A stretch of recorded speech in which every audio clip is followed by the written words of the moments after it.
Shields up, Iron Breakers. Rurikhan here coming at you with another video, and today we're going to be talking about Immortal Unchained for the PC.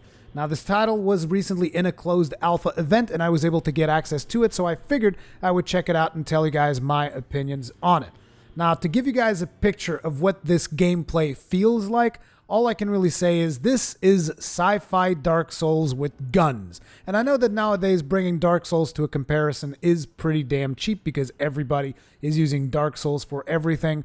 But, I mean, this game goes above and beyond when it comes to being extremely similar to Dark Souls. Like, I'm talking about, you're going to be finding shinies on the floor, which will usually contain this thing called tiny bits, which are essentially heart souls that you can use from your inventory in order to grant you bits, which is essentially like souls that you can then use to level up your character. The system is incredibly similar to the systems that we have in Dark Souls.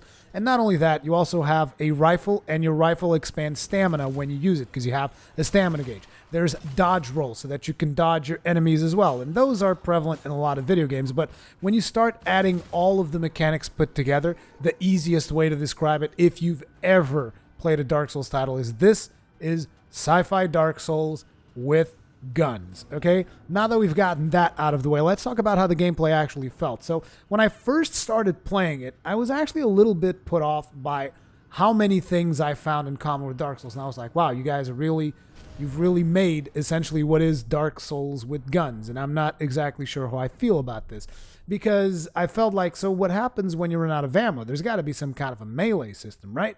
And they give you a melee weapon, and I've played for about 40 or 50 minutes. I didn't want it to play too much in the event that I will eventually play the final version of this game.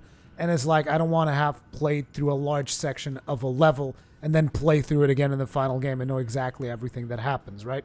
So I played for about, again, 40 to 50 minutes to get my bearings on the game. And throughout that time, I only found one melee weapon, which are essentially the two knives that you guys see in the back of my character. And even that is like, it's not a very good means of actually dispatching foes, because it's a bit of a clumsy melee attack. It feels kind of weird and clunky. It basically feels like you're not really meant to be using this very often. Like, this is a tool in the unlikely event that you run out of ammo and monsters are swarming you. Sure, you can pull out the odd melee attack, but the point here is to go around and shoot enemies. And let's talk about the shooting mechanics, because since this is an action RPG shooter, I mean, we've had two other games that I can use as comparisons to action RPG shooters, which is The Division and Destiny, which are have very deep RPG-centric mechanics, while at the same time being first and foremost a shooter. This game goes a little bit away from what those games have done in the fact that you actually lock on to your enemies, and you can then choose to either hip fire or actually aim to specific spots in their bodies. Now, whenever you enter aim mode by pressing L2 or left trigger, depending on the type of control that you are using, your character is going to start moving slower, just like any other shooter where you have these mechanics of aiming down sights. But the difference doesn't end there, because you're going to be moving slower, but you can then use the right analog stick to aim at different body parts. And this is important because your guns are going to have recoil, right? So certain guns will have more recoil, other guns will have less recoil. So if you're aiming at someone's head, the recoil of the gun is actually going to make it so that you're going to miss most of your shots. Like, you might hit the first shot and then you're going to miss most of the other ones. So basically, whenever you are aiming down sights towards an enemy, and you actually have a gun that has a significant amount of recoil, you want to go for the center mass, because the recoil will then naturally aim a little bit upwards and get your gun to shoot the enemies in the head. Naturally, shooting enemies in the head is going to provide you with critical damage, a little bit more damage than if you're just shooting them center mass or different body parts.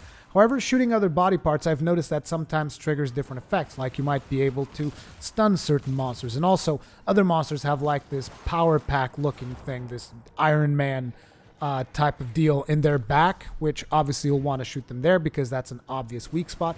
As a matter of fact, I fought one boss and his weak spot was clearly in the back. Now, there's a couple of more mechanics when it comes to the guns. You're going to have to reload them from time to time, and you do have limited ammo. However, the enemies tend to drop sufficient ammo that it's never really been a problem for me. I've never really been in a situation where I'm like, oh, I'm out of ammo, this is a serious problem. And even if you run out of ammo in your primary rifle, you're still going to have a secondary ranged weapon that you're going to be able to use. In my case, I also have a pistol, so that just in the unlikely event that I do run out of ammo in my rifle, I can still equip a pistol and keep on progressing through the levels. Now, since the game does have shooter mechanics, sometimes I almost feel like I'm a little bit overpowered, because if you can manage to dodge enemies while you are also able to shoot them from a distance, it's not particularly hard. Then again, this was only the first level.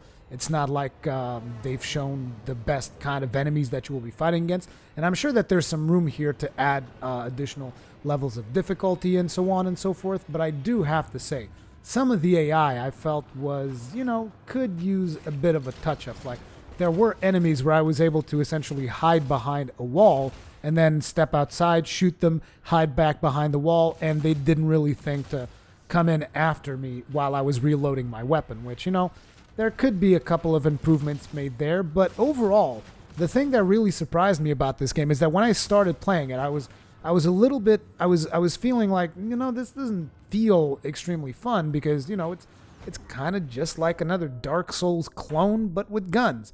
But the more I played it, the more I was starting to get into the different systems of the game and, equipping different weapons and equipping different things and trying stuff out. And I was kind of getting more and more into it the more I was playing, which is also one of the reasons why I was like, you know what? I don't want to go too far into the game just so as not to spoil myself. So ultimately, it's a game that if you think you're going to like the type of gameplay that you're watching right now, like, you probably are going to enjoy it. Beyond just aiming and shooting your weapon at enemies while also dodging their bullets, there's also a lot of min-maxing to be had, considering that each weapon has a bunch of different stats that you can check out, and eventually you'll also be able to upgrade different weapons to really max out their damage or maybe minimize the accuracy loss from recoil and stuff like that. Different weapons will also have different special attacks. Like, an example that I have seen is one of the rifles that I picked up was able to fire a special burst that also dealt a little bit more damage, whereas another one of the rifles that I fired had this freezing thing that would essentially slow down your enemies and allowed you to get wider openings for your attacks. Naturally, there's also the min-maxing of stats for your character, which are going to affect how fast you can roll, how fast you can reload, how much damage you're going to inflict when you shoot, as well as how much melee damage you can deal. As a matter of fact, I believe that probably in the final game, you will be able to adopt a more melee playstyle, but I almost feel like that is going to be a little bit of the exception, and for the most part, you are going to be focusing on shooting guns. At least most of the game's mechanics seem to favor guns, to the point where you can actually shoot off arms of certain enemies to maybe make them weaker and stuff like that. I think that there is definitely a base here for them to explore, and they probably are exploring, because I believe that this game is coming out this year. So I believe that the basis of the game is solid enough that if they don't give us too much repetition with the enemy types and so on, and allow us to actually, fight certain bosses that make the game a little bit more interesting, because the boss that I fought was basically like, dodge when he does his melee attack, dodge when he does his spray and pray, and then shoot him in the back. That was the basic strategy, which is fine for the first boss that you fight in a video game, for you to, get your bearings and stuff like that. But I want to see more interesting mechanics, like, say, oh, you shoot this limb off of the boss, and then maybe you can pick up his weapon and shoot the boss with it. Or maybe if you shoot off this limb, then he loses this special attack, but then he reinforces it with this other one. Like, those are the kind of mechanics that I want to see. I want to see stuff around dismemberment of enemies. I want to see what the advantage is going to be once I start shooting people, say, in the legs instead of going for the head just to kill them. There's another mechanic in this game as well, where if you fire enough bullets into an enemy, he's going to get staggered. So there's like this little gauge that starts filling as you shoot enemies, which will put them in a staggered state. And that obviously is going to be important when enemies are coming at you, and for you to prioritize which targets I'm going to be aiming at. And I know with a strict lock-on system, you guys might be wondering, so how easy is it to swap targets? Is it problematic? Are you constantly getting locked into targets and then not being able to run away? No, I mean, basically you can remove the lock-on at any point you want by pressing R3. Usually the game automatically locks onto your enemies if you aim at them using the L2. But that's really not a problem. And swapping targets is as easy as just, flicking your analog stick in the direction of the next target, and everything just kind of works. But yeah, I had fun with this closed alpha, and it made me curious about stuff to look forward to in the game, because the gameplay kind of feels good. But again, my biggest fear about it is if it's going to get too repetitious. Because, when you're talking about using melee weapons in a game similar to this, you're talking about, I can attack an enemy like this, then I can block, then I can do this and that. But when you're talking about shooting guns, what you're doing is essentially shooting guns. You're not even aiming in the real sense of the word, because you're locking onto them. And then when you hit the aim button, it's just you get a little bit more precision, and you get to choose different spots in the monster to shoot.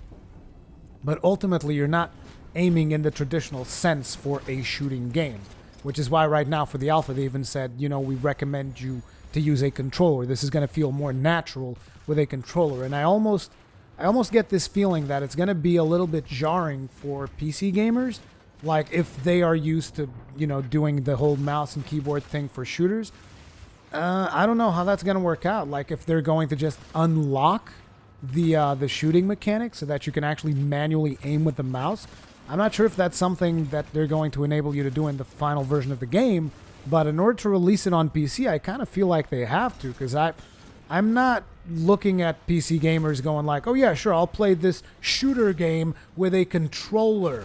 I don't think that's going to work out for them at all. And that's just because I kind of know a lot of people that only game on PC. They will tell me, what are you talking about? You have to use a controller for this shooter game? You're crazy. So I don't know how they're going to be able to do that, but I hope they manage to overcome that particular hurdle of the controller input methods on PC, because you definitely can't release the game in the state that you had in this alpha, because you're going to have a really angry PC community in your hands. But anyway, that is my opinion on what I've played so far of Immortal Unchained. It's just very much, like I said, a first impressions type of deal. But yeah, I'm curious to see more. Very curious to see more. What about you guys? What you guys thought about it? Let me know in the comment section below. Thank you very much for watching, and I'll see you guys in the next one.